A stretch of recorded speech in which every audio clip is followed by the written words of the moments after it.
Guys, ito lahat yung ating mga na-preserve na mga prutas and gulay from the garden. Ayan, meron tayong ratatouille. Ayan, meron zucchini, talong, and then meron din siyang kamatis. Ayan, oh. At meron din konting bell pepper from the garden also. Ito naman yung kompot na paborito ng aking husband. Ayan, ang apple natin. Ayan, so marami siya. Ayan, at ito ang ating tomato sauce. Dahil marami akong nakuhang mga tomatoes, ayan, ginawa ko siyang tomato sauce. And ito yung ating mga olives. Ayan, o, di ba?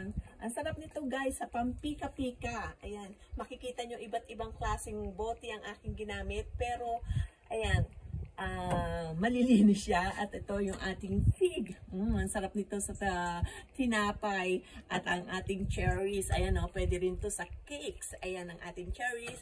At kung meron ka naman, high blood, ayan, masarap to. Ang bawang. Ayan lahat. Kompleto na tayo sa ating mga na-preserve na gulay at prutas from the garden. This is Stella. Bisu.